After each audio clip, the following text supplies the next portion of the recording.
Assalamu alaikum students of class 6. I hope you are having great time.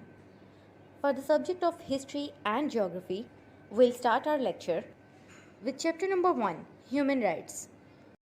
We are done with the discussion about the efforts of our leaders and different nations like North Americans and French.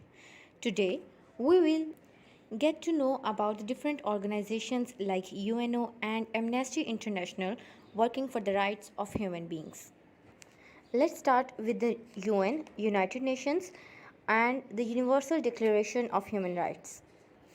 The United Nations, UN, is an international organization that was formed in 1945 AD. Students, you need to correct the year here, as the correct year of the formation of United Nations is 1945 AD.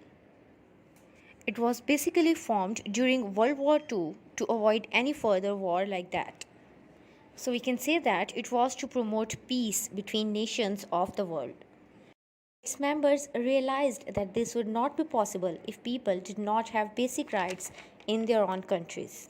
So there must be an organization to organize the conflicting matters among countries. That was how United Nations formed.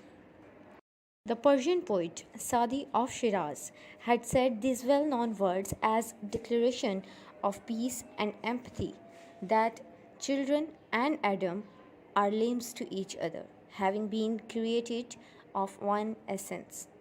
So when the conditions of the time hurt one of these parts, other parts will be disturbed. If you are indifferent about the misery of others, it may not be appropriate to call you a human being.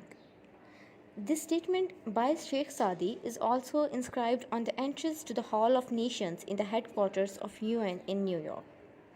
Then, in 1948 AD, the member countries of the UN agreed upon a list of about 30 human rights called the Universal Declaration of Human Rights. It was an important document because so many people from around the world agreed that human rights were important, and Pakistan played a crucial role in getting it approved by other Muslim countries. The rights listed in the declaration are the rights to life, liberty, and security of a person. So basically, these are the basic rights which were mentioned in that charter. Number 2, the rights to freedom from arbitrary arrest, like can arrest without evidence of committing a crime, to a fair trial, to be presumed or believed innocent until proven guilty, to freedom from interference of anyone with the privacy of one's home and correspondence. Number 3, the right to freedom of movement and residence, to asylum, nationality, and ownership to property. So, the freedom to have any nationality or to own any property was also asked to be granted. Number 4, the rights to freedom of thought, conscience, religion, opinion, and expression, to association, peaceful assembly, and participation in government, to social security work, rest, and a standard of living adequate for health and well being. So basically, they talked about the freedom of an individual to hold or consider a fact, a viewpoint, independent of others' viewpoints. Number 5, the rights to education and participation in the social life of one's community. Then there is another organization called Amnesty International. It is a well-known organization working for human rights in the world. A British lawyer, Peter Benenson, established it in 1961 AD. The headquarters of Amnesty International are in London.